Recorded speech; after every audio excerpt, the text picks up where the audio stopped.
Good news. Yeah, yeah. I don't think you have any challenge at the moment from your end.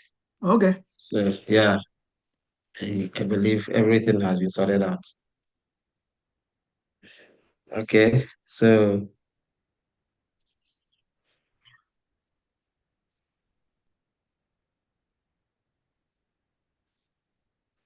all right. So we are live now, and then let me make this. So good morning, good afternoon, good evening, ladies and gentlemen, from wherever you are joining us from, whether you are joining us from US, from Nigeria, from any part of the world you are joining us from, we welcome you to this podcast event this afternoon. My name is Stanley Peter Anukocha, and I am here today on dual capacity as the founder of Education African Scholars Global Connect and also as the president of Nigerian Student Association at Old Dominion University.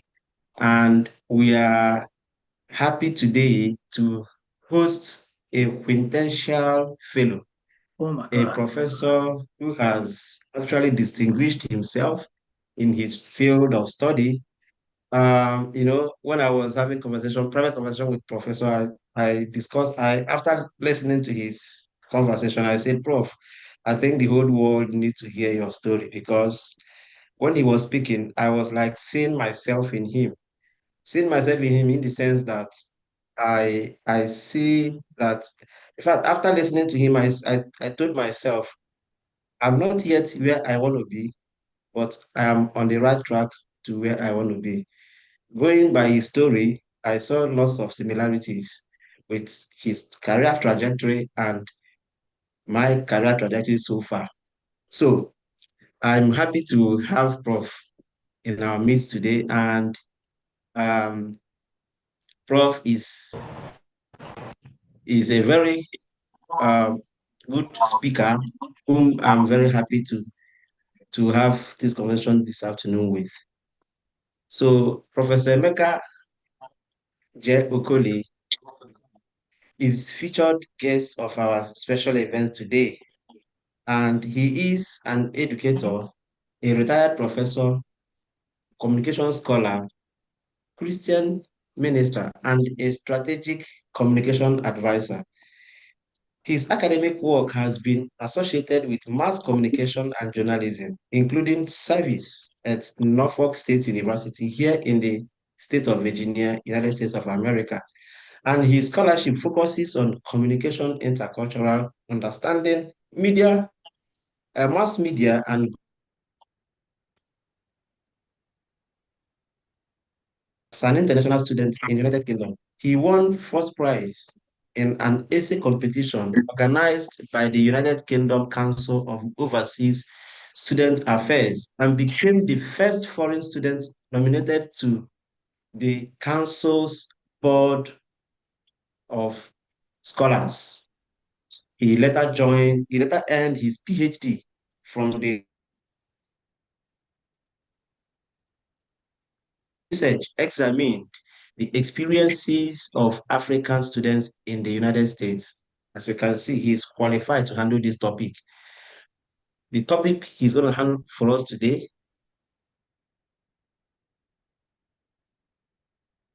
realities, the African students You're breaking up. You're breaking up. is currently developing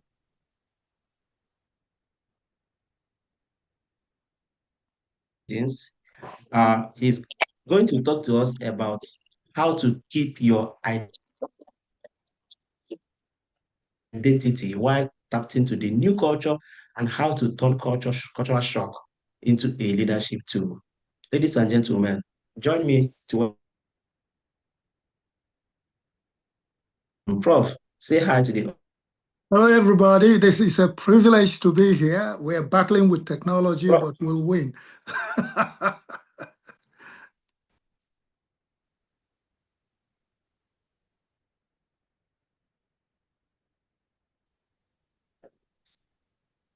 Hello, Prof. Yes, I'm here. You're breaking up.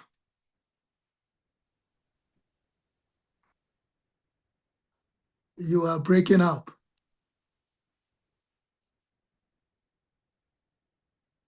Hello, Prof. Pascal, Can you hear Can you me? say something? Let me see if it's from.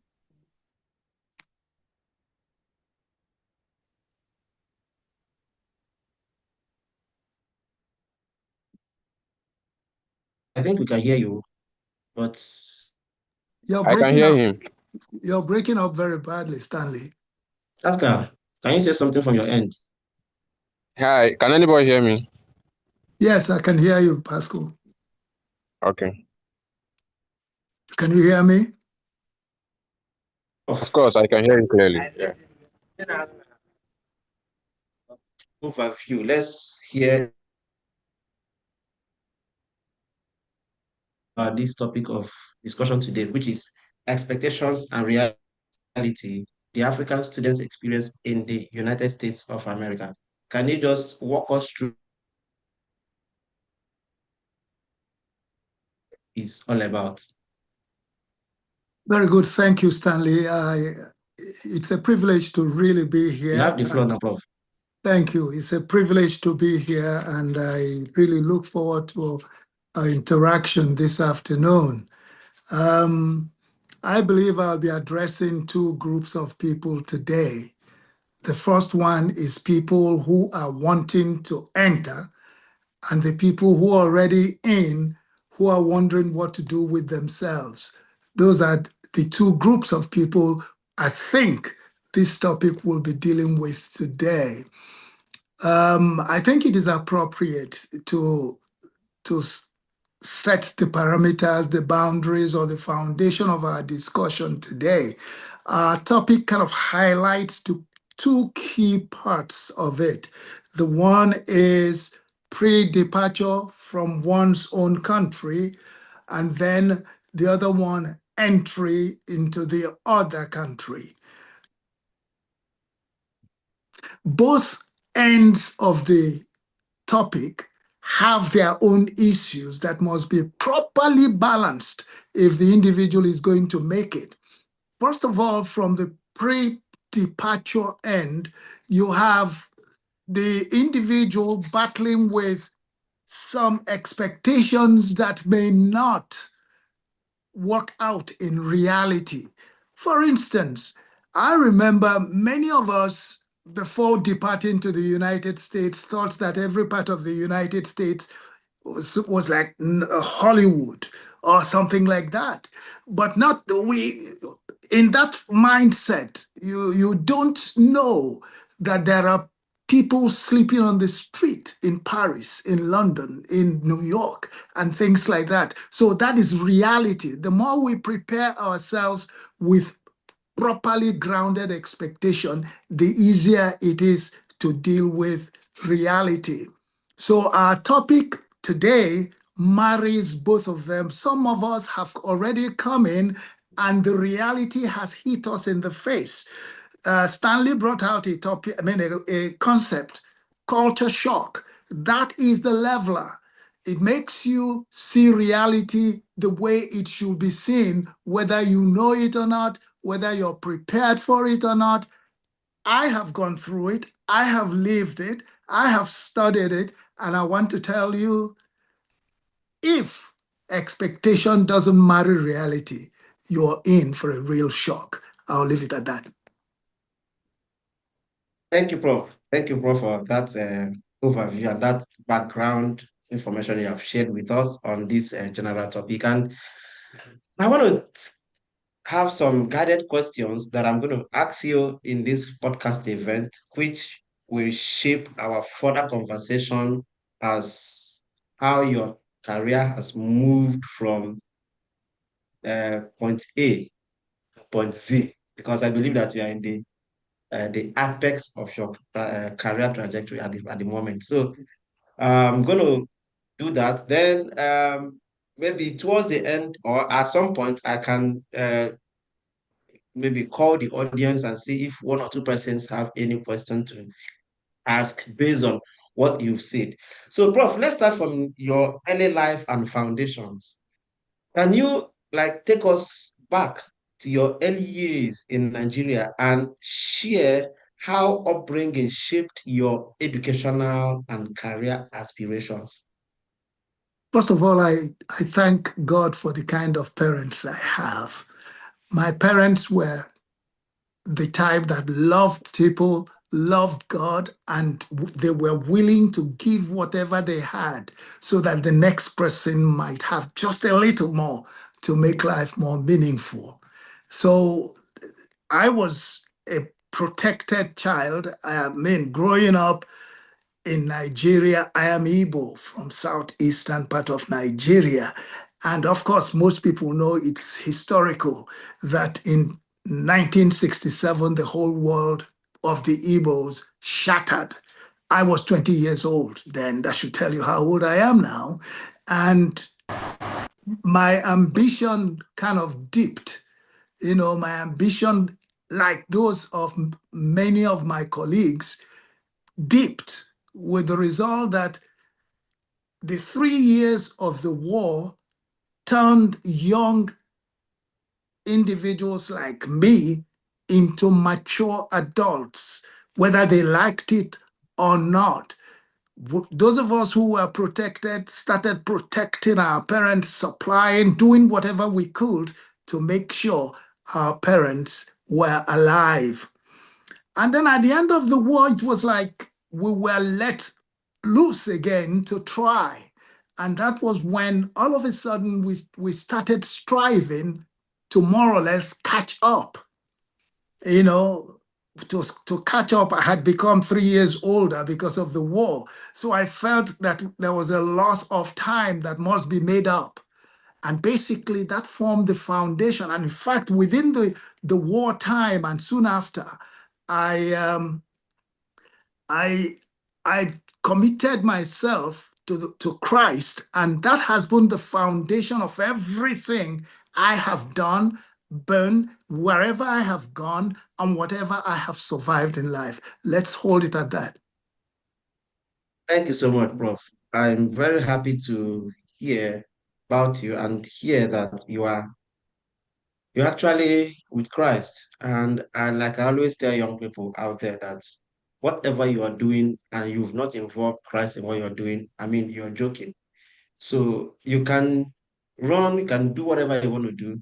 That's something we say in Igbo language that only Buruchi use or Babu onwe and also, meaning that if you go like move faster than your God, you will run and run and run and you will never get to where you want to be. So that is why whatever you are doing in life, whatever, like I always tell even students that you don't go and start creating or start blessing pen, virus, and all of that in the name of you want to have a miracle pen when you have not actually studied. So it must be action and reaction which should form a complete goal of what you want to achieve in life. So you can't just wake up and say, oh, I want to go to my pastor and pray, and then you will not read. Or at the same time, you go and read everything and you will not pray to back it up. You must, both of them are important in your life. And as a young person, you need them, you need such to grow. All right, so that will take me to turning point to the study abroad issues. So, Prof, inspired your decision to pursue graduate studies in the United States, and how did you secure a fully funded scholarship? Whoa, that's a long jump. You see, immediately after the war in Nigeria, I got admitted to study fine art and graphics at Yaba College of Tech. And while there, again, because of the foundation of Christ in my life, I believed that there was much more for me to do, to be in life than my circumstances then dictated. And so I registered to study fine art. And just before the end of the 2 semesters, the federal government published those days scholarship opportunity for people to apply. And lo and behold, I wanted to study photography, film, and television production, but it wasn't listed among the courses to be given award to for. But I believed that if this was what God put in my heart and it was going to happen, then I'm going to go ahead and apply regardless. Guess what? I applied and two of us got it. Wow. So I got a federal scholarship to go to Britain to study for a higher national diploma in photography, film, and television. That was before Nollywood. Wow. So that's what happened. This is wonderful. But Prof. you asked about PhD in the United States. I finished from England. I didn't go to the United States. I went back to Nigeria, did my youth service and everything, but I still had it in my mind to get to the United States. I set up a photography business, did my youth service, and went to where he set up my studio and was one of the top class of photography on the east of the Niger. But then we still had that ambition. When the time came, I told my wife, pack up, we're leaving for the United States. And God made a way. Wow. Sounds good. It's quite interesting. And I always like to associate myself with stories of success people like you because, there is this general saying that when you associate yourself with 5 billionaires, you become the 60th billionaire. I'm So, waiting to be one. so, so I hope to become the next professor to be celebrated as we are celebrating you today, sir. So that takes me to when you arrived in the US, because there was something when we were talking, we discussed about when you arrived in the US, how did you arrive? I mean, when you arrived in the US, what was your first experience arriving in US? Like, how did you eventually adjust based on those first experiences in terms of the academics and cultural environment of the United States of America? That's a good question. That's a very good question. I'm glad you asked. You see, I did not come as a young person to the United States. I came to the United States. I already had 4 kids, all under 5. Wow. My youngest son then was under 1 year old in diapers. And my oldest son was 5. Okay. Now, the system then was that if you got in, I came in to study theology. And I came in alone first while my family got ready to come. In those days, I don't know if they still do it now, your social security card had stamped on it, not valid for employment. Not valid for employment, which means without a social security card that permits you to work, there's no way you can earn a dime in the United States unless you did that within the campus. And now having 4 kids, all under 5, and a wife to feed, you can imagine what the adjustment was like. But again, we had to rely on God, who we believe made the way for us to come, and he never failed. It's a long story, but I'll cut it at this point until we begin to have the questions. All right. So thank you so much for that, walking us through your early journey in the US. And we might still come back to that if anybody has any question to that. All right. So let's talk about your graduate school journey. What strategies helped you successfully navigate through your PhD program, especially during the challenging moments? Were there challenges in those days were there similarities between challenges of those days and what we currently experience in the US? What do you think that we, the current PhD students in the US, should do to overcome those challenges, if there are any? Well, let me say it clearly. The environment you find yourself is made in such a way that you either use it to rise or you let it push you down.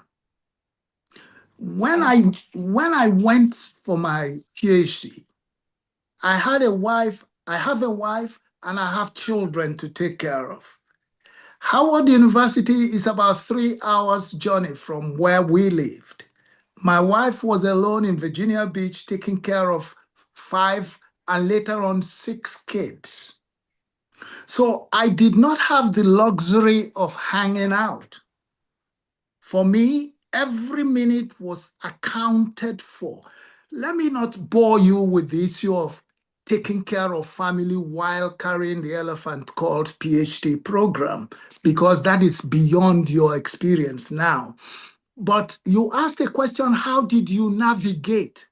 The mistake people make, especially people in graduate school, is to finish one before the other. You see, I came into Howard University knowing that I needed to leave quickly and go back to my family. What did I do? You asked for strategy.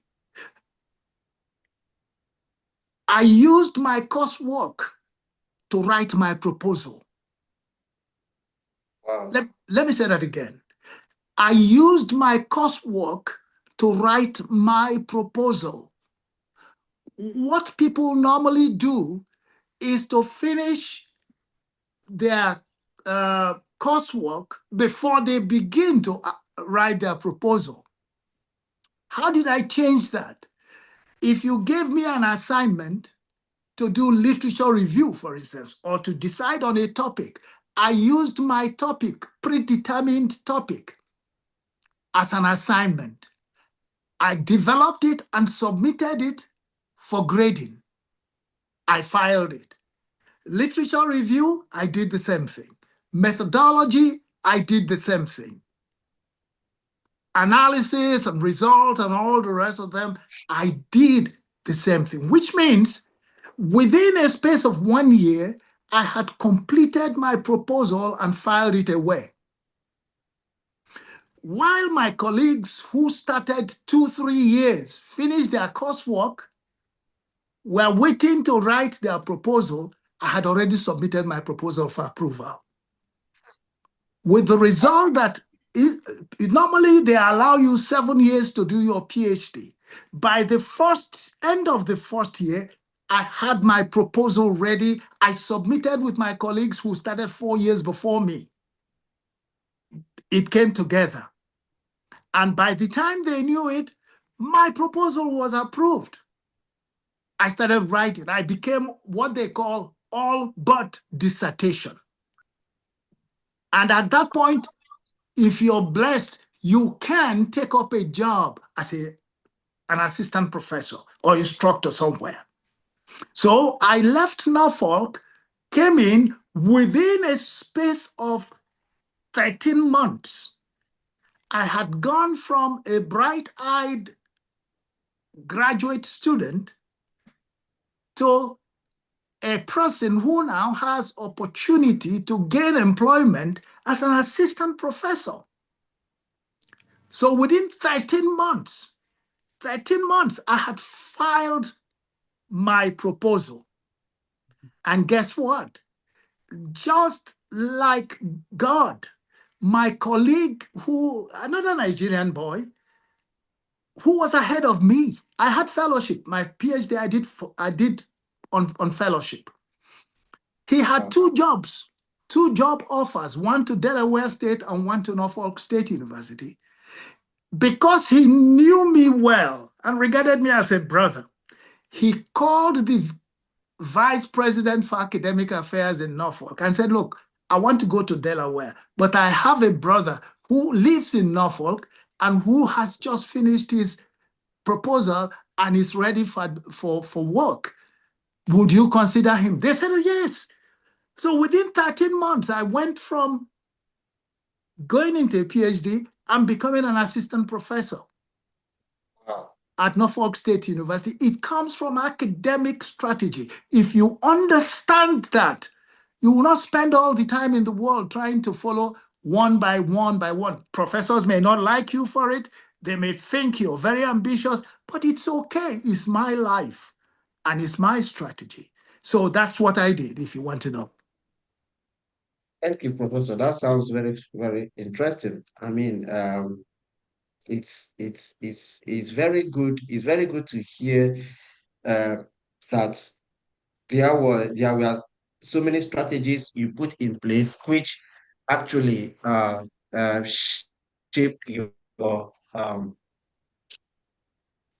which shaped everything eventually, and you are where you are today. So I am very happy to learn that from you, and I believe that our audience are listening today, and we are going to learn a lot from your experiences, and kind of find a way to put them into practice by the grace of God. Thank you for giving us that background. So let's talk about challenges and resilience. What were some of the major obstacles you faced during your journey, maybe as a professor, and how did you overcome them? That's interesting. Again, that's very interesting. It comes from a base that says, I tell my wife every time that I watch my inside. If my inside says yes, then I can begin to go, even though nothing makes sense, nothing lends kind of positive something to it. I just begin to go, because if you want to go with purpose and vision, things don't have to make sense for you to move forward. Are you getting it? So really, I live for tomorrow while managing today. I was appointed a Fulbright fellow while I was teaching at Norfolk State, and they sent me to Nigeria for 2 years, and it came out of knowing who you are, what you want to be about, and what you want to do, and then crafting a plan to follow through. I discovered that some of us, when we come here, because we did not have that kind of strategy coming in, we float for the first 3-4 years, listening to this and listening to that. But if you had a predetermined goal, discipline, you will make it in this country. And that's what I did. And I thank God for the United States. You asked for challenges. My friend, I came into this country with $180. Wow. And I had 4 kids, all under 5, and a wife. I will remain grateful to the United States of America every day for their philanthropy and their love for strangers. Yeah, things may be changing a little bit, but there are still people. What those of us who come from overseas forget to do is that we forget to build communities, be a part of a community. We want to do it alone now. We want to be a John Wayne all of a sudden. But what I did, because I had no choice, was to link myself to a church. Hello? Hello? Yes, continue. We can hear you. Okay. You see, Yeah, we there can hear is, you. yes, American philanthropy would always help you. I tell people every time, even while I was in England, there's a group they call Help the Aged. People donate what they have used, slightly used, so that people like us who have nothing can go and pick them up for pennies. Are you getting it? In the United States, you have Goodwill, you have Salvation Army, you have, in the Tidewater here, you have CHKD and all these veterans. You go there and pick up shoes that would cost $150 for $7. Are you getting it? Why am I recommending this? Is that many of us don't have money. Many of us lack a lot of things. There is the food bank. There is this, that. Open your ears. Become a part of a community, a caring community. Call it church, call it anything. If you're a Muslim, be sure you're involved in your mosque. You know, be a part of a community, caring community. They still love strangers. Okay, so I would encourage that, and it has helped me quite a bit.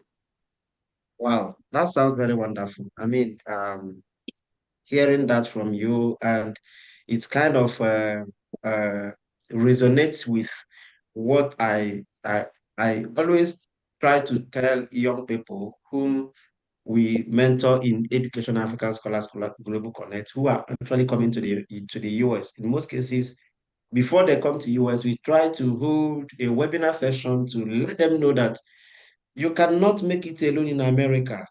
And as you are leaving your home country, you must have at the back of your mind what you want to achieve in the US.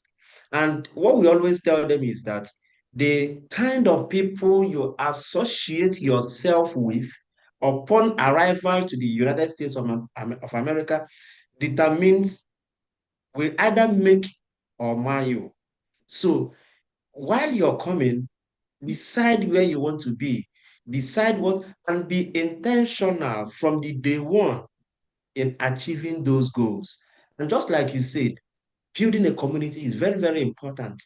You can't just come here and decide to remain in your room and you think you can make it that way.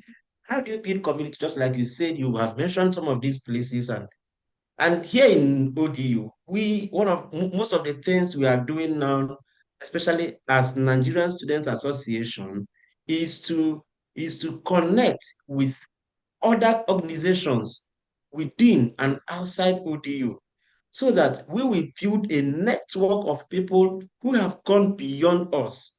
From there, we will learn how, just like we connected with you and some other people at Ogene Ndibo Cultural Association, the Nigerian Men in Tidewater and all of that. I mean, these are the things we are actually doing, and I'm very happy that you have re-echoed it so that people from not just ODU in other parts of the universities in the US and other parts of the world can learn from this and join communities that are within the state that is actually hosting the university that they are attending.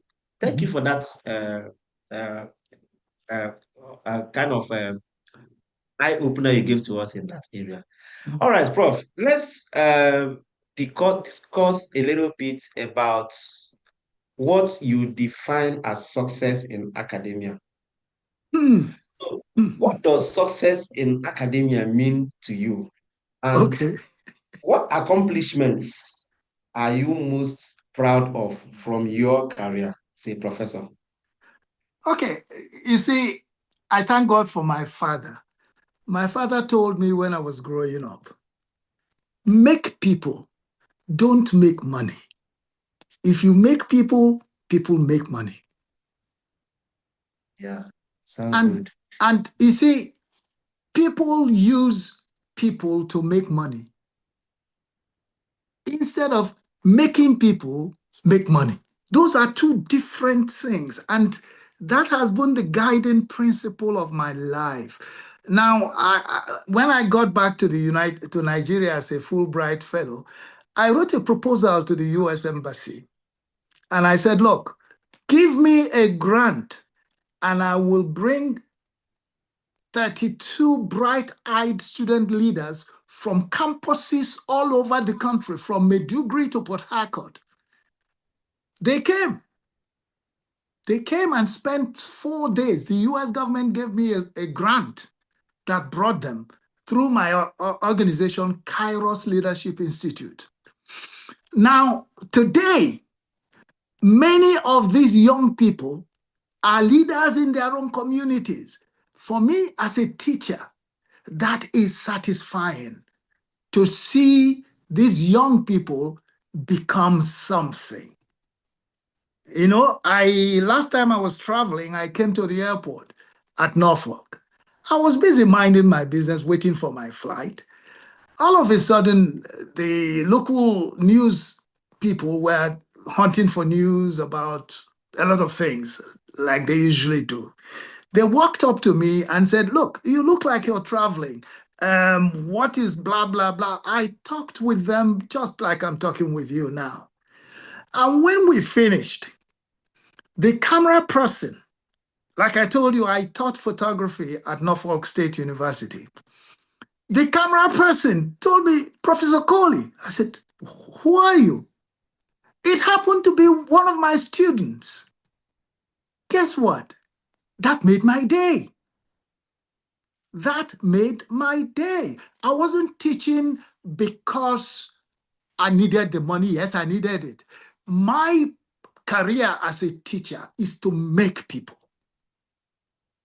And when I see my students shine, that is a reward enough. I hold it at that for the questions. Thank you so much for that, Professor. Thank you. And then I want to inform the audience, if you have any question, just drop it at the comment section. I can read it out as we are moving forward. Then if you want to ask question directly, like you want to ask a live question, you want us to hear your voice, you want us to see your face, you can also raise up your hand and we will bring you into the studio to talk. All right. So thank you so much, Professor, for that. And we are really moving and learning a lot from you this afternoon. Okay, let's talk about life beyond classroom. So how did you balance your professional responsibilities with your personal life throughout your career? Because some of us, this question is very important because most of us, um, yes, we may not be married at this time, or even though we are not even married, we have our personal life to live. So, and so what do you advise us as both young people who are yet to marry, and then maybe young people who are newly married, and those who have, because here in the background we have different strata of people, those who have not married yet, those who are preparing to get married, and those who have married newly, and those who have married for some years.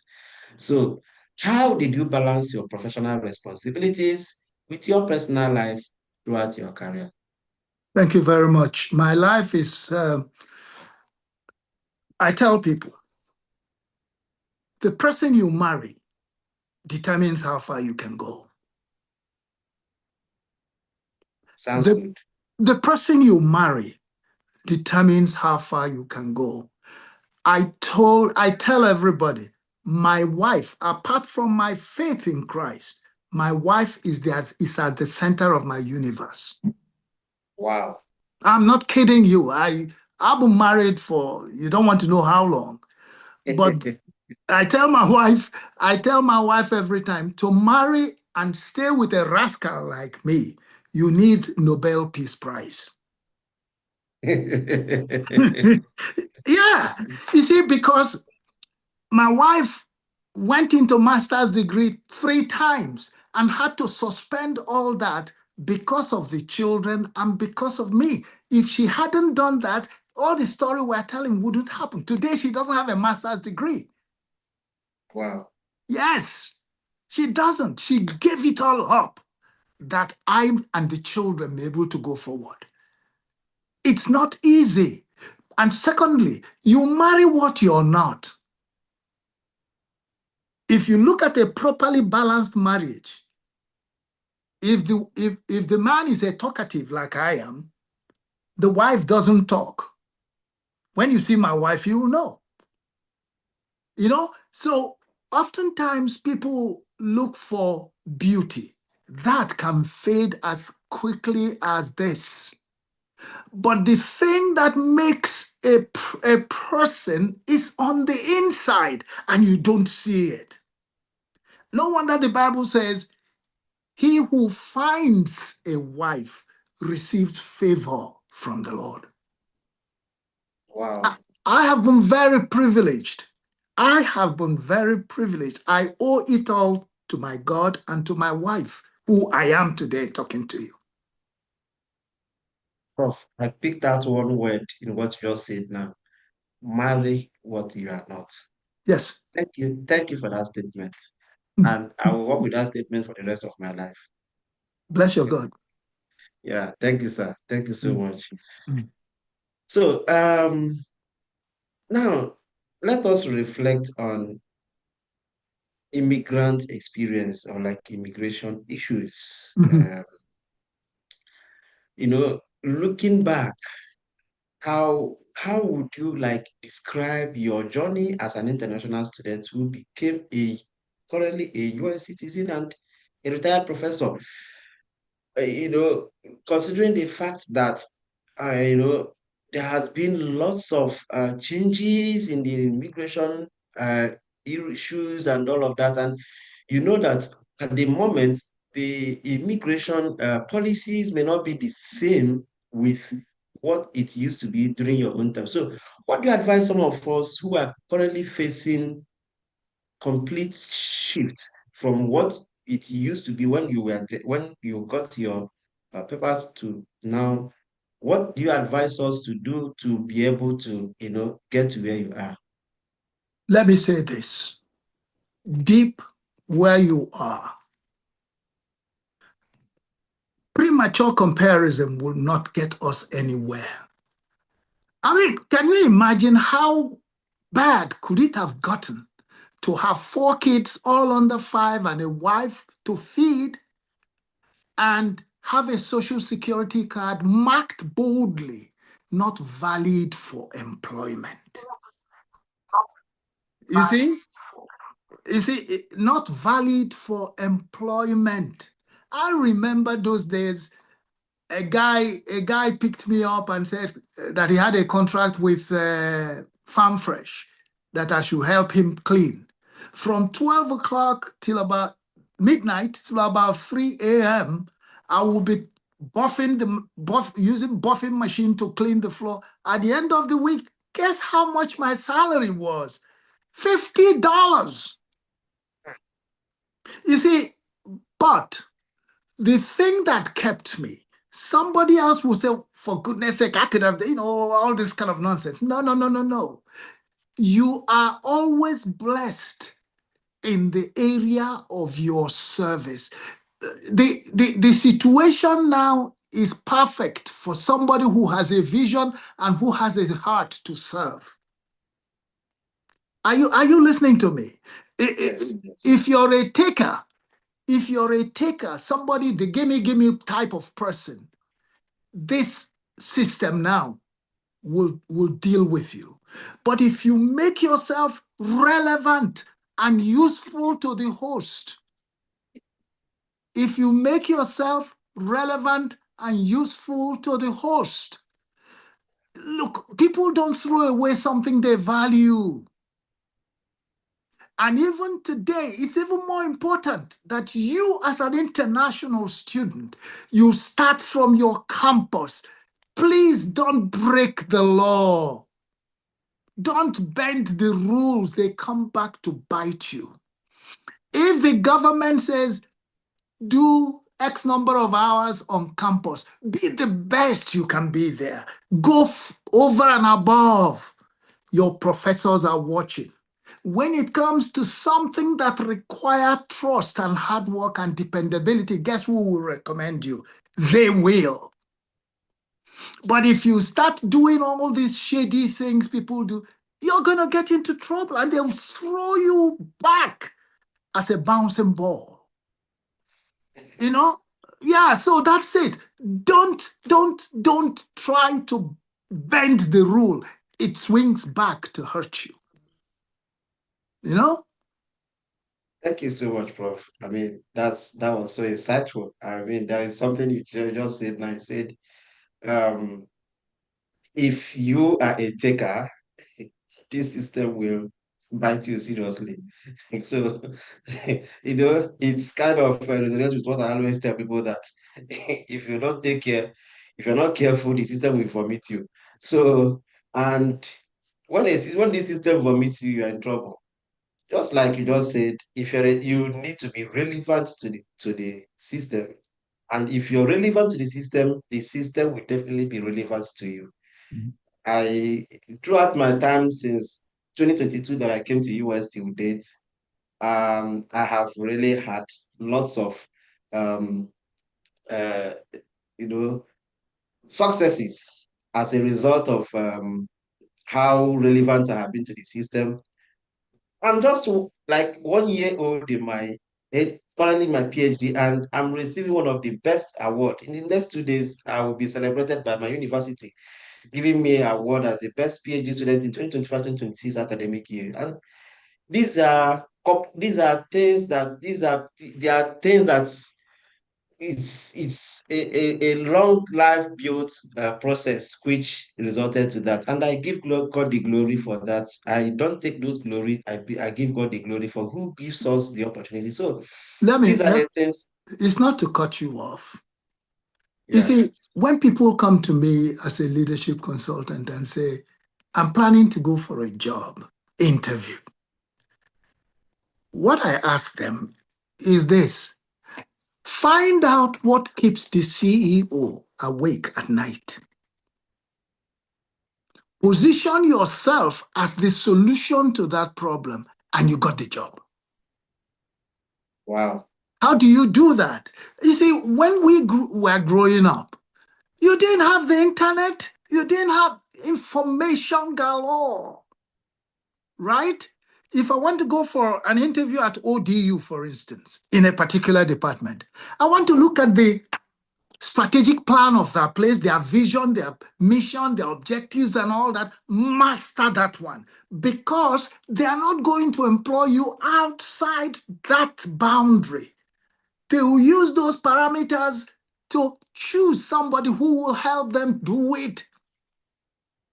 I'm not begging to apply. I'm making myself such a person that you cannot do without me. Let me tell you how I got my Fulbright fellowship.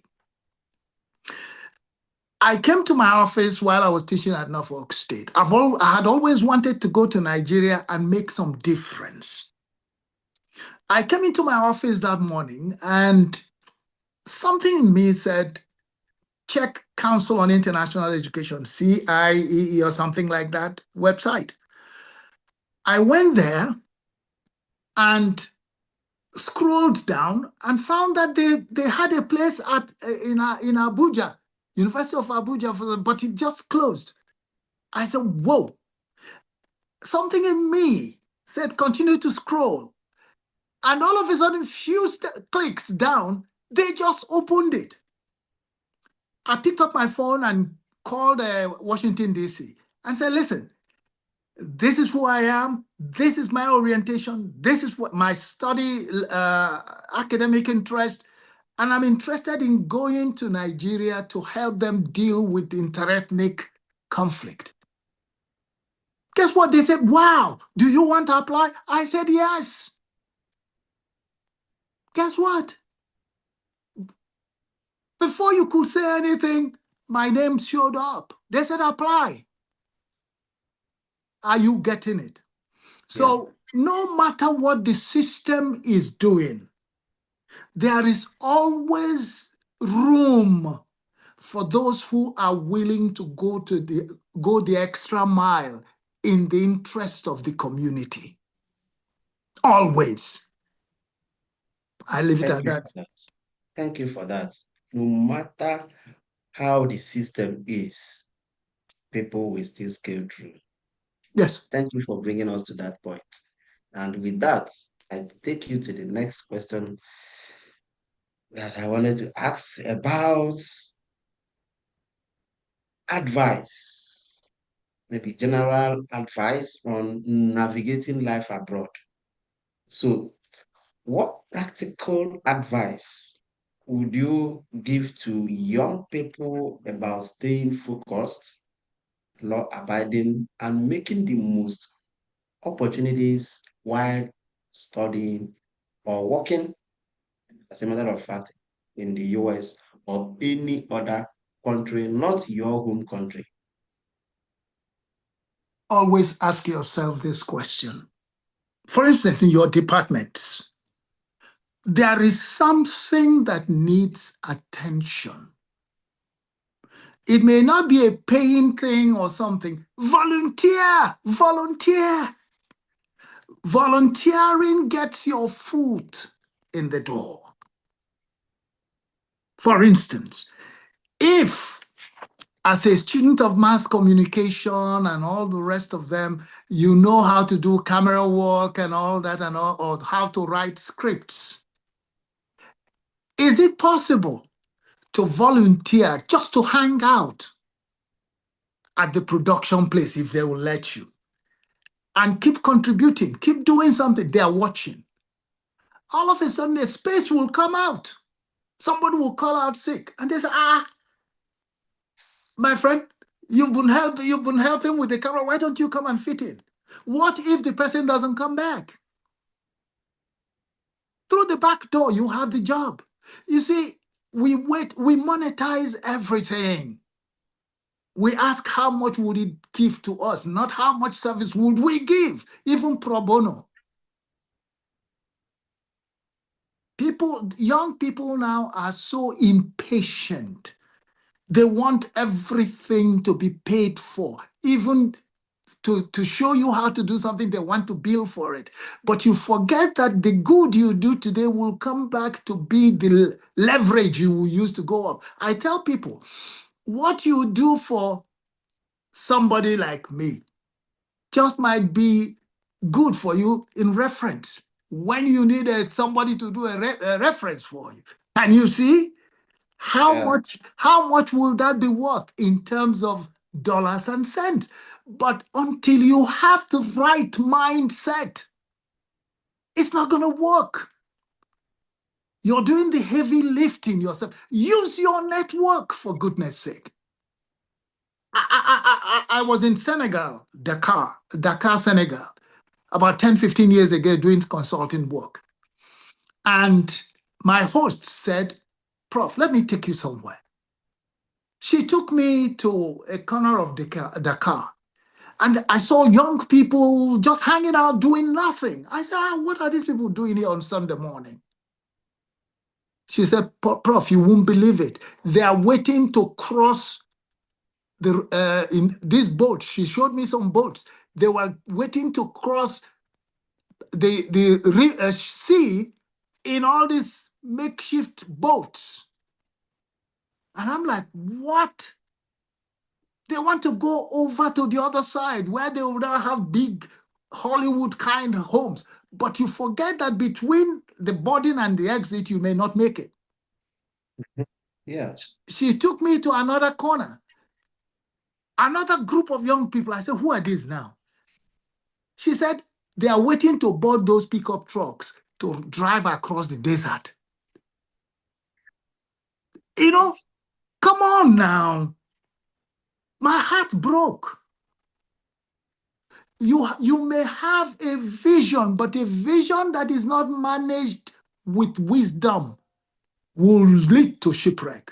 I believe most of those young people died in the desert or in the sea. So no matter what you think the society is like now, even in Nigeria, in Kenya, in Uganda, wherever you come from, there is opportunity.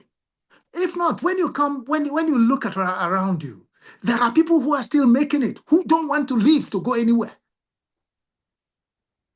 because they see value in trash. Do you see value in trash, even in the United States? As an international student, you can start collecting trash on campus and throwing them away. Organize people. All of a sudden, they know you as the guy who picks up trash. Your professors are noticing. The president is noticing. If something comes tomorrow, because they'll come to them and they'll ask, do you have anybody who will be willing to work with da? Because they don't want to do it. They don't have people to do it. I know this young man. Every day he organizes to pick up trash on campus. That is how you market yourself as an international student. You see, I am very privileged. I have lived as an international student in Britain, and I enjoyed it. When I was there, I was in charge of Overseas Fellowship of Nigerian Christians, OFNC. One of the members of my group was the last Olu of Warri. It is his son that is now the real Olu. You know? So make yourself available for the community, and the community will lift you up when you need to. Prof, I'm to say, right on, Pastor. Oh no, I'm just, you touched me at a point where I feel for you guys. I feel I am personally vested in your future. You know? Yeah. Okay, why would you come here? For each one of you here, there are thousands who would wish to be where you are, and you come here and mess up? Yes. You're out of your mind, man. I mean, that's just true. Yeah. You come here, yo, man, yo, and you your life away. You know, there are thousands who would want to be where you are now. And you come here and waste the opportunity. That's why some of us can't go home, because we feel like failures. I mean, come on, it's personal for me. Even as I speak here, my wife and I, we keep giving to people, to widows, to this, to that. $1 that I make here can go a long way for somebody there. If you live with that mindset, you would always have relevance wherever you go. Yes. Thank you so much, Pastor. I'm about to call you Pastor, but you know, you won't be making a mistake. I am one. Yeah. Yeah, you are really touching lives this afternoon. If Prof, on a very serious note, you're really touching lives this afternoon by your words and because you are actually hitting the nail on its head. And I'm so happy to be on this conversation with you, and I'm very excited. I'm just very much excited this afternoon. Thank you so much, Prof. So, all right, let's let me say this. Sorry, it's not to cut you off. Yeah. I am launching my podcast. Wow. My channel. Wow. Your anchor in troubled times. And it's meant to reach people at their most vulnerable points and be able to lift them up. Maybe before the 15th of this month, that will go through the internet. Yes, it's getting ready to go. And you see, what else do I need? One person you make today will make 50 tomorrow. And that's how your energy is multiplied. Somebody saw me and said, at your age, you're doing this. I said, that's what keeps me alive, to see people do well. You know? So anyway, I just needed to chip that in. Yeah, thank you so much for chipping that in. And, you know, this kind of takes me back to what I said when we started this program. I said, when I listen to you, I see myself in you, because most of the things you're saying has a lot to do with what we are doing. For instance, in the Education African Scholars Global Connect, which is our non-profit organization, our mission is to empower young people who would in turn empower others. And we believe that when we help the life of one young person, we have helped the life of a generation. Of course, yes. Yes. So last year we were able to pay for application fees of a lot of them, and some of them are going to come to the US and other countries this year. Previous years, we've been trying to also do the same. We've paid, and we are happy that we are seeing some of them arrive. And we're happy we are achieving our mission, and we are happy that we have seen someone who also have the same mindset with us. I think we have a lot to do together, Prof. All right. Well, I don't know how much I can do. Yeah. All right, thank you, Prof. Thank you so much for those words of Bless you. encouragement and those changing life stories that you have been sharing with us. Mhm. All right, so let me know how we can avoid some common pitfalls. So, what do you think are the common mistakes that you see young international students make both in the US and any other country? And how can we avoid those mistakes? Let me give you, I always try to teach from life experience. When I first got here, my wife came and my children came later. And one of my friends and brothers back home, who had been here for some time, heard that I was here. And he called me and said, Emeka, you arrived, right? I said, yes. I thought he was happy for me going to say something and all that. He said, did your wife come? I said, no. Why? And he said, good. I said, why is that good? He said, tell your wife to get you a divorce paper. I said, why? He said, so that you can marry and get green card. I said, my friend, my family is everything I have. I didn't leave a thriving business in Nigeria to come here to do this. I still have return ticket. If divorcing my wife is the way to live here, I want to leave the next minute and go back and do my business. The guy was so disappointed. The guy was so messed up with me. He stopped talking to me. Guess what? When God says go, go, even if the sea is raging.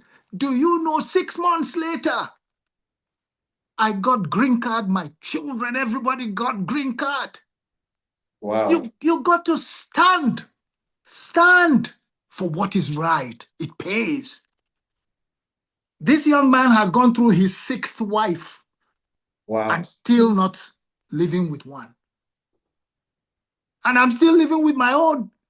Come on now. Chineke. Chineke indeed.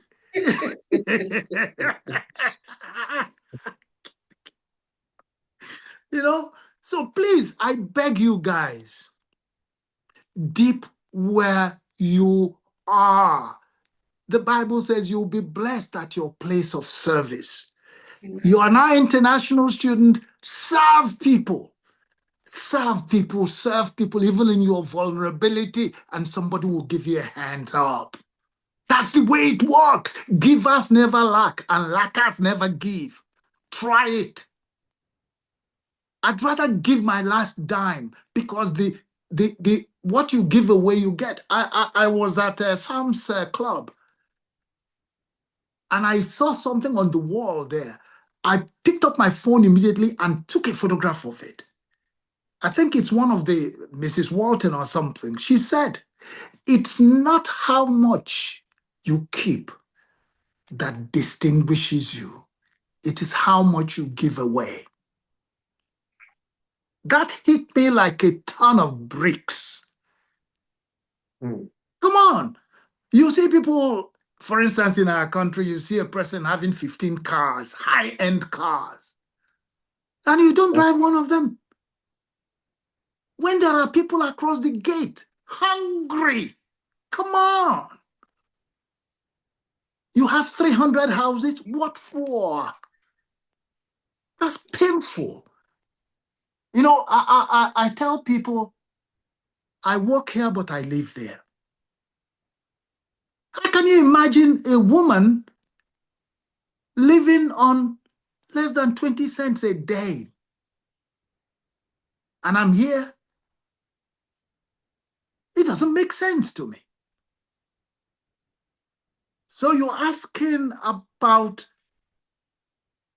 how I manage life. My father says, make people, don't make money. If you make people, people make money. You know? So I am better today, stronger today than when I was teaching. When I see my students from Kairos Leadership Institute, If you Google iMetro in Abuja, they are my students I brought from universities and gave opportunity, told them, go and change your community. They are my students. They have it. So let me stop at that. Don't get me going, because this is a life story, I'm telling you. Sounds good. Thank you so much. I mean, what you just pointed out now is what we see in today's world as a human capital development. You know, when you develop human beings, and like I always say, that the highest investment that one can make in life is human investment. Yes. Because just like we say, when you develop people, when you develop, there is something we say in Igbo language, onye nwe mmadụ ka onye nwe ego. Of course, yes. But yes, with someone who has some people, someone is bigger and better than someone who has a lot of money. So thank you so much for tilting us towards that direction, and we're learning from you, sir. And we hope I'm to learning get from you. all right. Okay. Prof, can you just tell us a little bit about lessons from your retirement? Let's just be a little bit and know that, we want to know how, since retiring from your active service as a lecturer, as a teacher, what reflections or lessons stand out most to you about life, career journey? You want me to answer that question truthfully? Yes. For me, retirement is a curse word.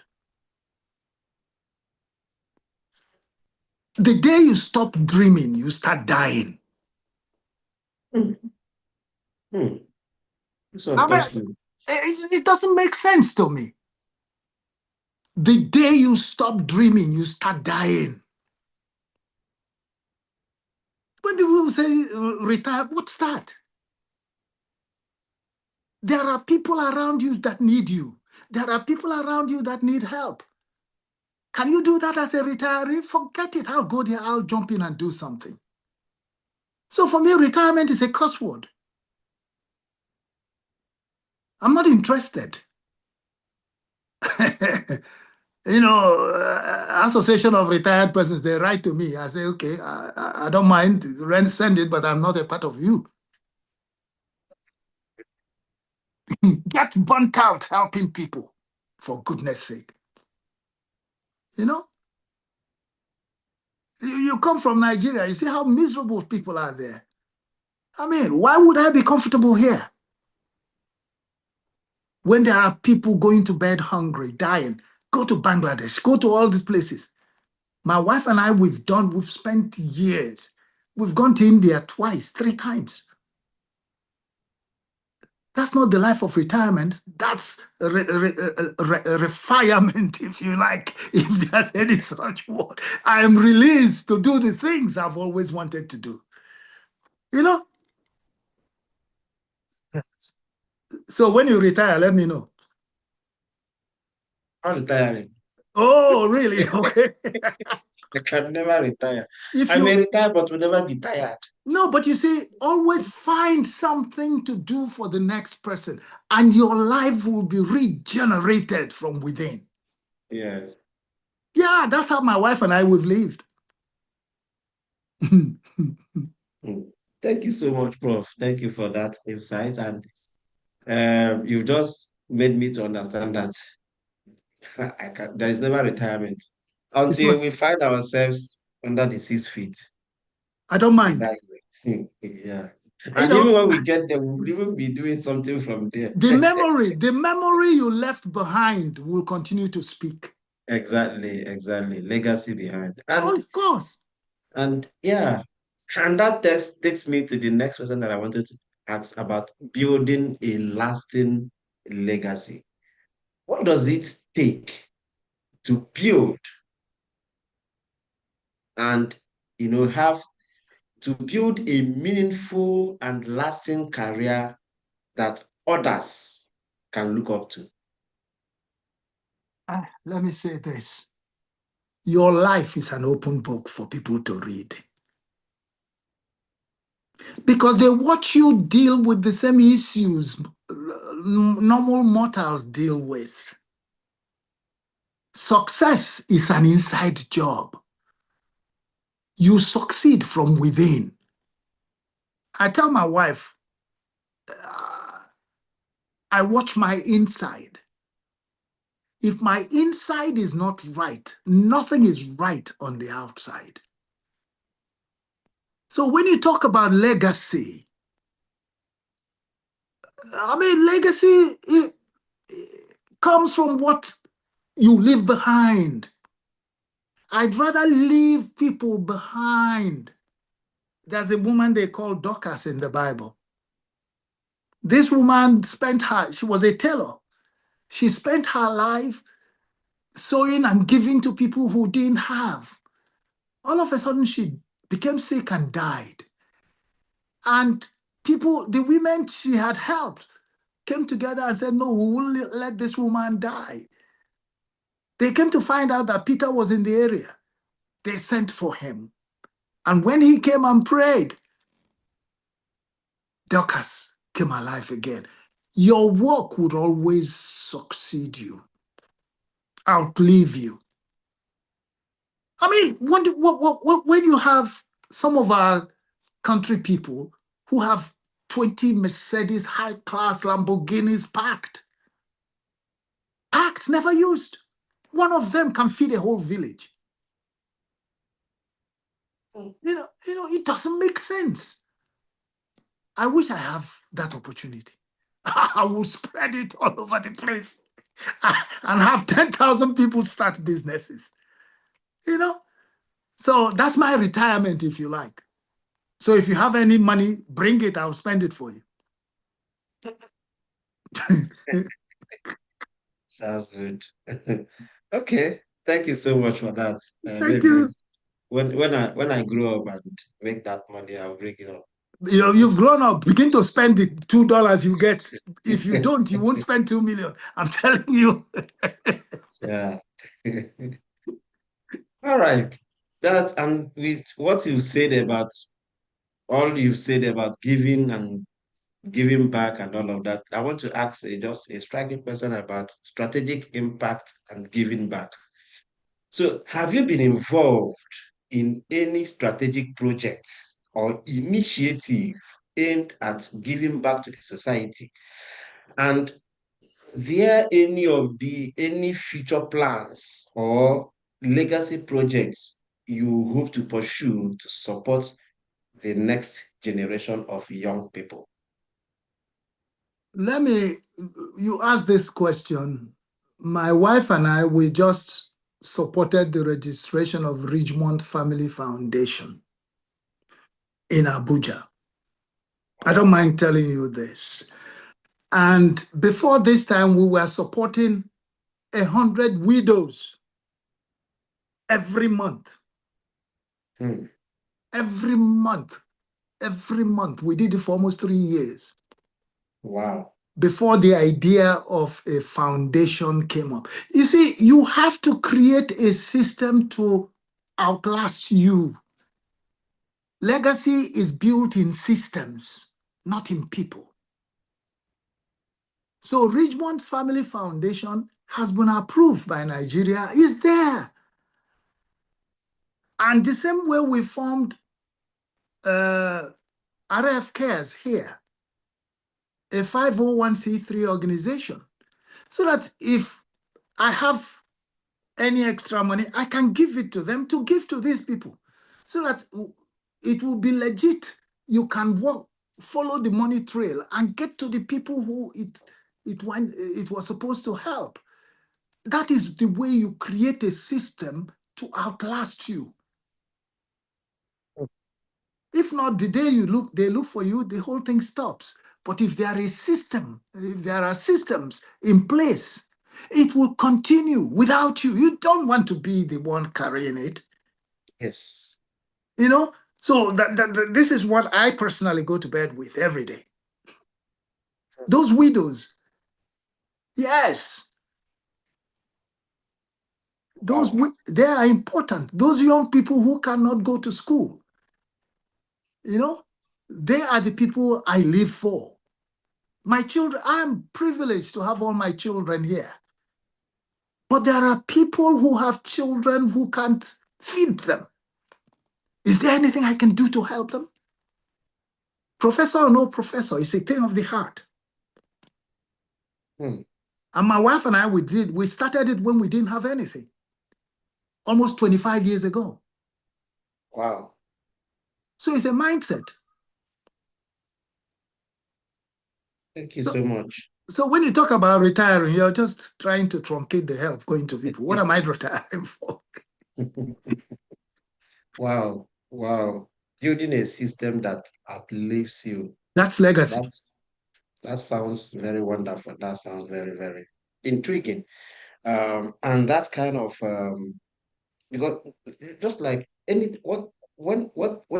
whatever you are saying here kind of makes us or makes me to believe that we are actually in the right track. And we've been able to do a lot of things.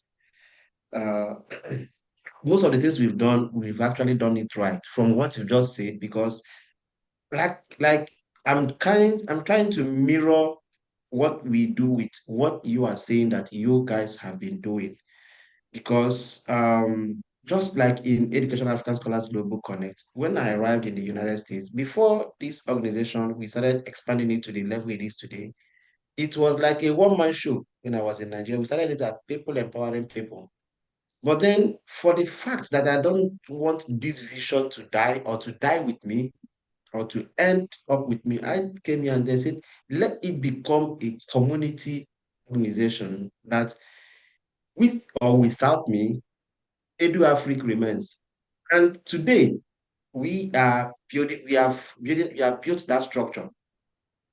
For like few days now, I am grieved. I currently lost my elder brother. May he so rest in peace I'm sorry in about that. Nigeria. Yeah. But then it did not actually stop. Most of the committees, we are still working on the background. Everything was still going on in it. Assuming, because when that news of the loss of my brother came in to my head, and for the first 2 days that I got that news, I wasn't myself. I was knocked out. Assuming I kept the organization under my watch as is, the one-man show thing, you will see that it will be affected. So I went into mourning. For the past few days, I've been in mourning, but then the organization was still moving, which tells me after everything, when I came back, Pascal is one of the wonderful, he's our secretary, and he has been doing a lot. So when I when I came out of my morning period and asked him a lot of, he was giving me reports of what has happened so far for the past days that I have not been doing anything. So that tells me that the organization is actually expanding to a community organization, and at some point, with or without me, Edu Africa remains. There's one statement that one of my volunteers, one of my staff volunteers in Edu Africa said. He said one day, he said, even if you, our founder, decide not to run this again, we will carry on for our head. So which means that there are people who are ready to propagate this vision that we started, even with or without me as a founder. So just the founder word there is just an acronym. So it's an organization for everyone. So thank you so much, Prof, for giving us that insight, and we keep learning from you and pushing forward. All Thank right, you. let's because we are now trying to have this conversation end within the next couple of minutes, and um, then probably leave room for audience that want to make a contribution or questions or whatever, so that we'll wrap it up from there. But then before we do that, can we have final words of encouragement? What final message would you like to leave with young scholars in the US and around the world who aspire to follow a similar path like you? Is that a question? Yes. I return the question with, what do you think I have been doing all along? If they are waiting for the word to end, it means they haven't been listening. You see, what I tell people is this: if you make yourself a mentee and you sit before a mentor, take a notebook or take a tape recorder, because some of the things we've said here we may not be able to repeat, but we are fortunate to have it recorded. Oftentimes in my rantings, in the way I talk and all the rest, you throw out nuggets, which only the young person who is observant in Igbo land. There are situations when the young people sit under candle light, and the elders will be throwing out things and they will be picking it up. And it is those young people who sat at the feet of elders that end up being elders themselves. So for me, I thank you guys for giving me the opportunity to, share with you. And I am available. I am available because life, some of you have just discovered a direction in life. The best thing to do is to develop that nugget. The meaning of the word kairos is God's moment. There is chronos for time. Okay, but there is kairos, opportune moment. It is the time when ideas hit opportunity. If you don't have ideas, opportunities may come and go. But somebody like me, I live in the atmosphere with ideas ready to invest in. So I'm not going to give you any particular word. Develop a vision first for yourself. There's a purpose, there's a reason why you were chosen from thousands of young people and brought to the United States, brought to UK, Canada, everywhere. When there are thousands who are willing to go through the Mediterranean and the desert to get to where you are, and you came in the airplane, aren't you privileged? It's not about burger and all these things. No. You are called here for a purpose. Discover that purpose. If not, you will float for life. I'm just getting started. I bleed when I see young people with opportunities everywhere and you're wasting it. Kai, I went into studying AI the other day, and somebody said, Prof, you don't rest? I said, what am I resting for? AI is the territory to conquer, and I'm going to conquer and use it. So you're talking about retirement. AI is an opportunity that is just opening. It was prophetic when I was doing my PhD almost 20 years ago. And they said the nature of work is changing. I didn't know it would change like this. Mm-hmm. People work in their pajamas and they get paid. So now it's here with us. And you want me to go and sleep? You're joking. Tomorrow is there for the taking. My son, I'll close with this. When I was writing my dissertation, my son was involved in one of these magnet schools for technology. And he came home one day, I was busy typing away on my dissertation. And he said, Dad, they taught us about motherboard, gigabyte and all that. I said, yeah, wonderful. Yeah. Did you enjoy it?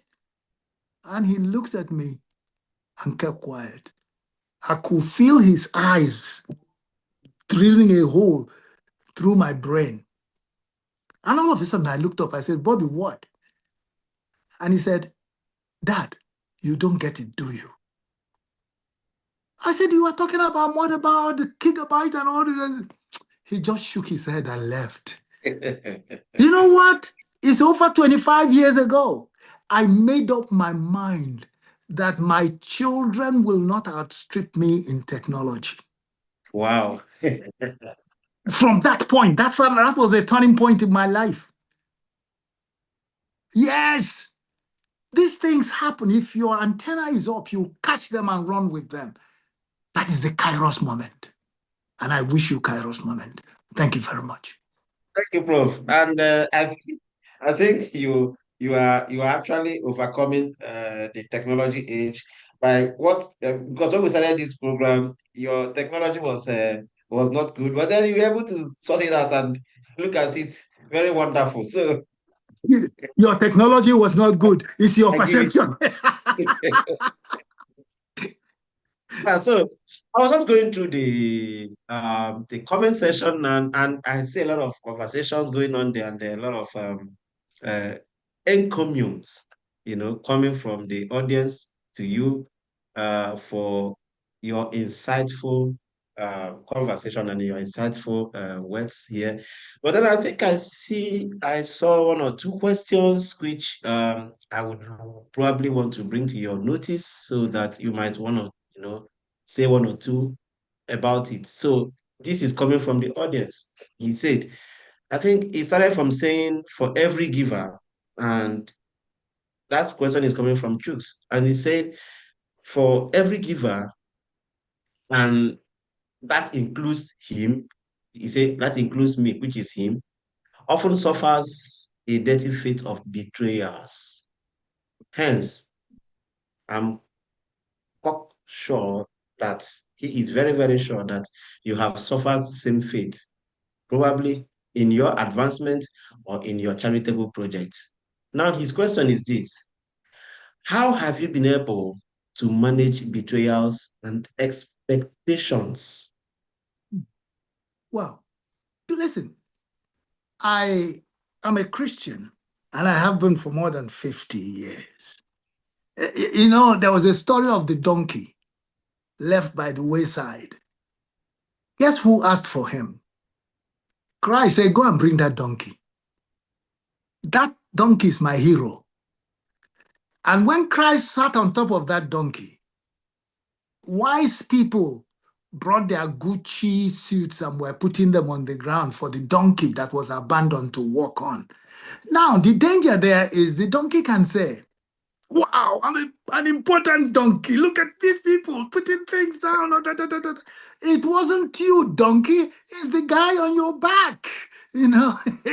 Is this so? People, let me put it this way. It's only a moving vehicle that has an accident.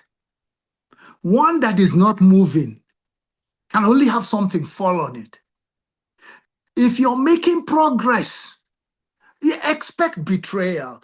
Betrayal is because people are not whole. They look at life from their own perspective. Are you getting it? But let me put it another way. If you were a lawyer, would you stop being a lawyer because you lost a case? No. No. If you were a doctor, if your patient dies, would you stop being a doctor? No. The important thing is having a vision of who God wants you to be. Be about that, regardless of who's coming along. People's response is their account to God, not to me. What I ask myself, did I do what I was supposed to do when I was supposed to do it? If the answer is yes, I rest my case. How you respond is not unto me, but unto God who will give you the opportunity. I move on and get on with something else. There are more territories to win than stopping to think about somebody who was ungrateful to who? Do that to God. I don't care. I know people who are far better than I am who are dead. Why am I alive today? Is that so that I can make myself available to be used? For crying out aloud.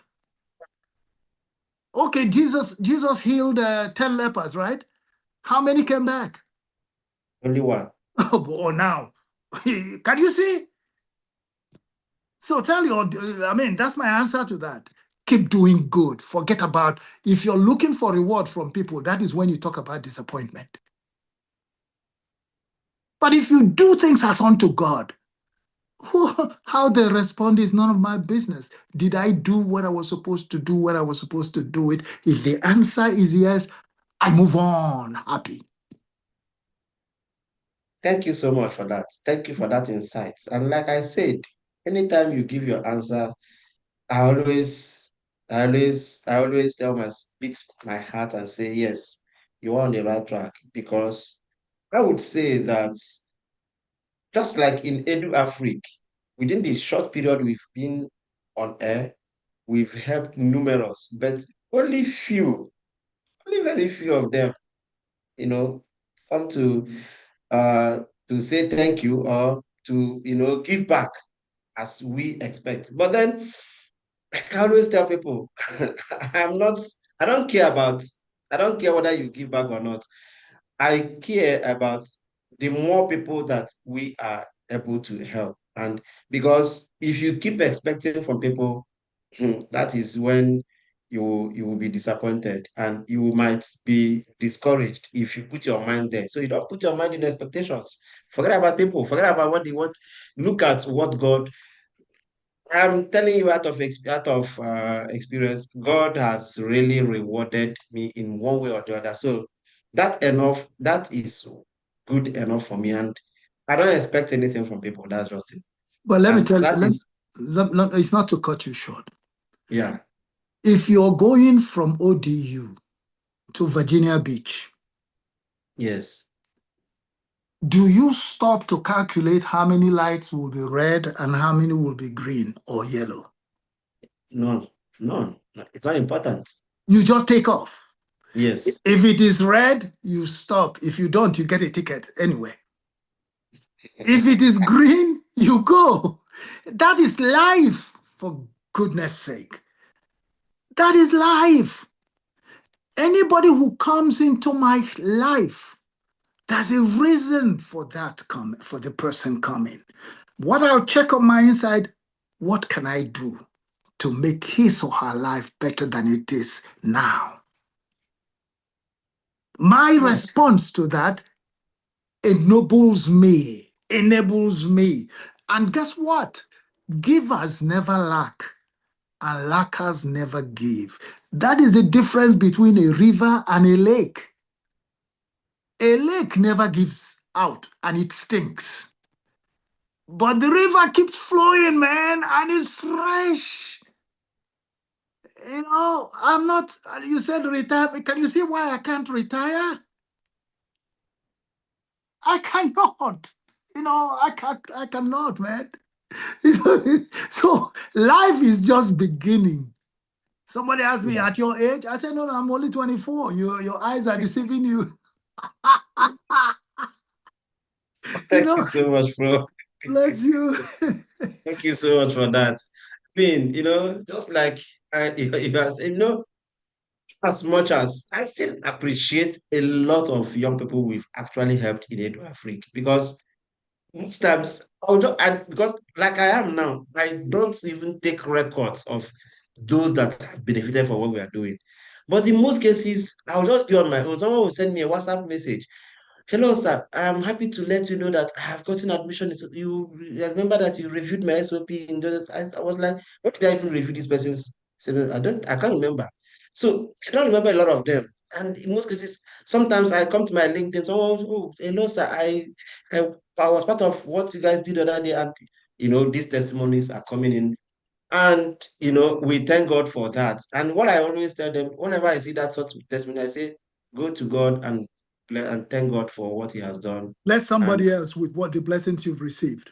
yes, exactly. Whatever you've received, make sure that other people receive. Make sure that you bless others. That You is know the what? key. You know why? I tell people the best way to learn a subject is to teach it, Yeah. because teaching it lifts you from a student to a communicator of facts. You know it at a higher level than somebody who just studied it. So if you want to be wealthy, not necessarily in money, have a heart that gives. Give with abandon, not just money, even money. Give praise, give encouragement, give upliftment, and you will never lack these things. No way, it's not possible.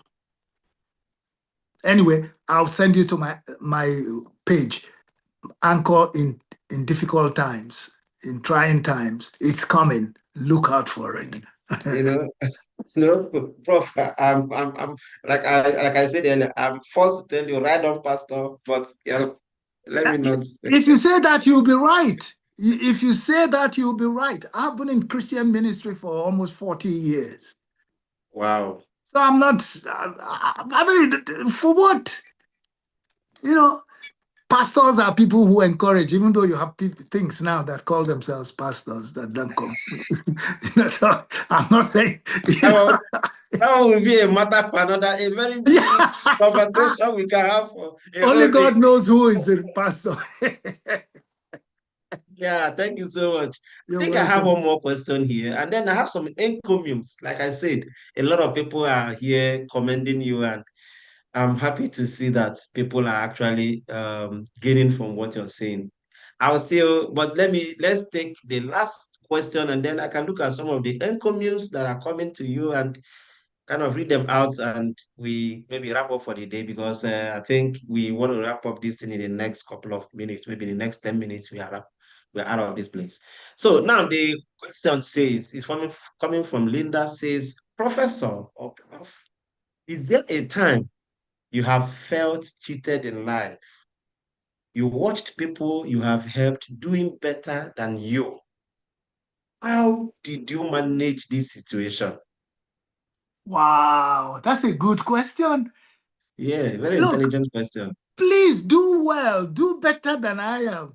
My thing is, if my child does not do better than I did, then something is wrong somewhere. Yes, Yes. I want you to do better. It's my calling to make you do better. So why would Yes. I waste my time trying to pull you down? It's not necessary. I want to give you more so that you can rise some more. Yes. It's a small-minded individual. That is, if you're expecting your reward to come from individuals, that is when you begin to feel that way. For what? Tell me where you want. Look, if you arrive at B and you come to me, we strategize to get you to Z, because your success is my success, for crying out loud. Yeah. Your success is my success. Of course, yes. I like that. You're Thank you so much. Your welcome. success is my success. And the success of our Edu Africa scholars is our success. It's our community success. Thank you so much for that. I mean, Pascal, I'm sure you are here. Make sure you take down some of these notes, and it's something we can, put into some of the things we put out there. All right. No problem. Thank you so much. I think there are some encomiums coming. Someone said here, Prof, indeed, you are a professional in all field of life. You are a Thank you. blessing. You are a blessing to humanity. That I can attest to. The person went further to say that embodiment of knowledge and wisdom, Holy Spirit is in charge indeed.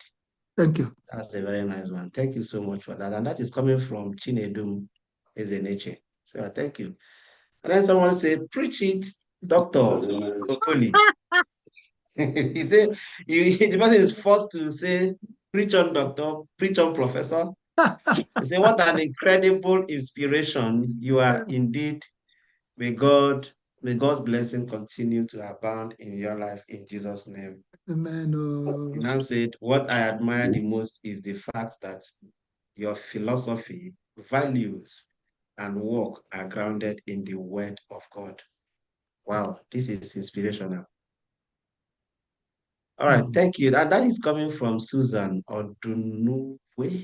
Odunuwe. Ah, Susan. All right, thank you. Say, this other person say, Prof leaves out what he is preaching. I'm a living witness. Wow. They are really testifying. Thank you, Prof.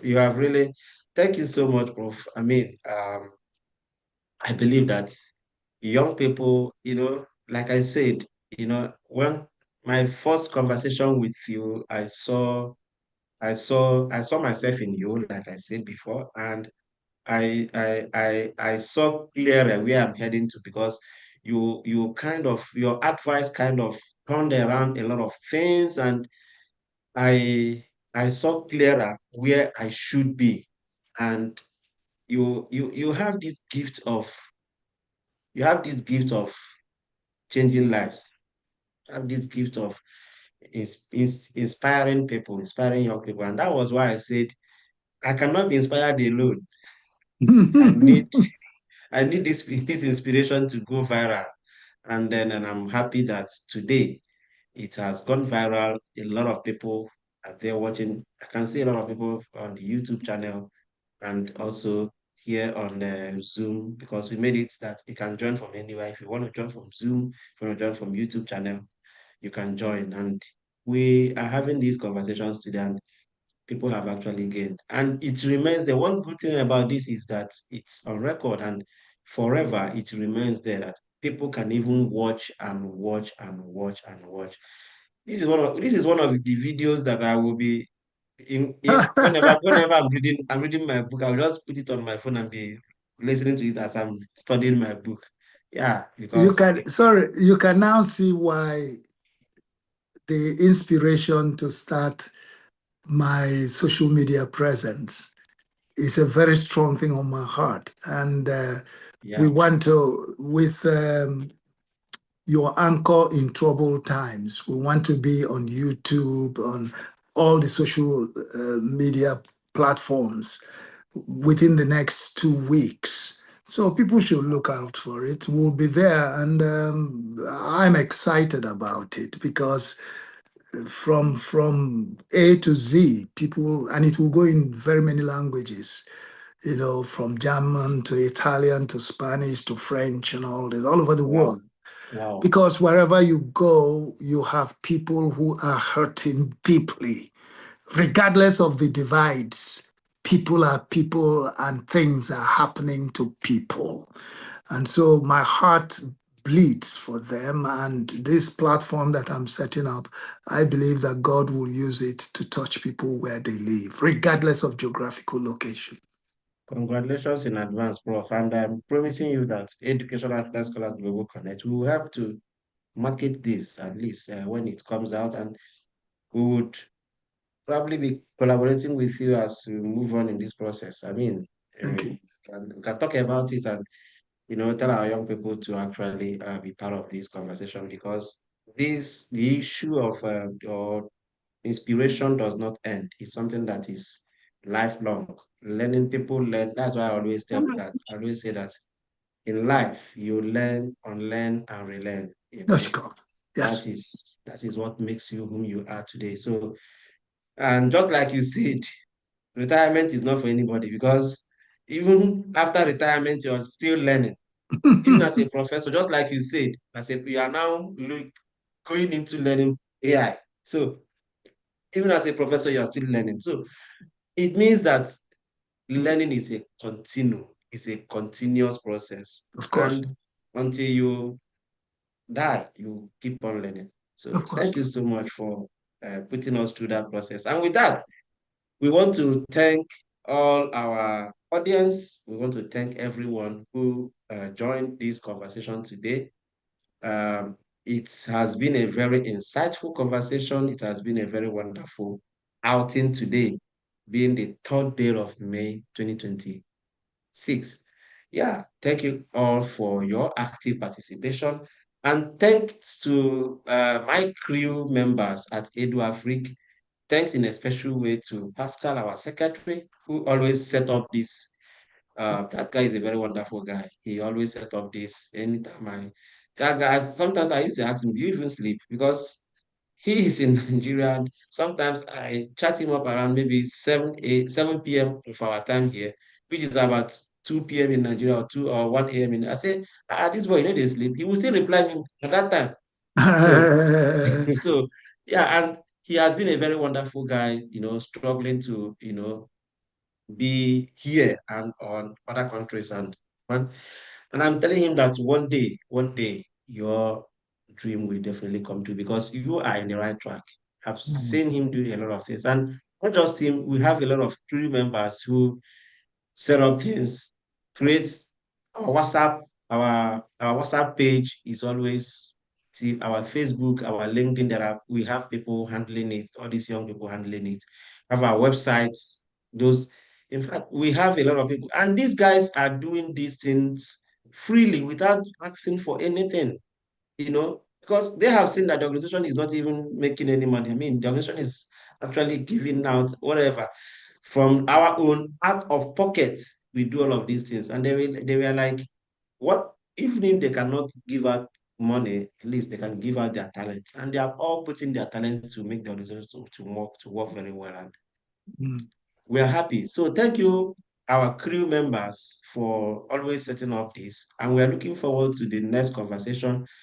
Very soon, Prof, we'll have you at ODU, celebrate you at Nigerian Student Association, and we hope to have you physical, attend our event coming up in November, the Cultural Fiesta, one of the best events we want to host in ODU, and make a little bit people to know about Nigerian culture and Nigerian things. We want to use that opportunity to, sell ourselves It will as inter international students, as it, Nigerians, and it, then as Africans. it will interest you to know that I wrote and developed international education at Norfolk State University. Wow. Anyway, we'll talk. Wow. Thank you very much. You all have a good day. Thank you so much. Thank you so much. We still have a lot to talk about, and thank you everyone for your active participation. And at this time, I have to take us out of the live session and bring us back to the studio. Thank you everyone, and may God continue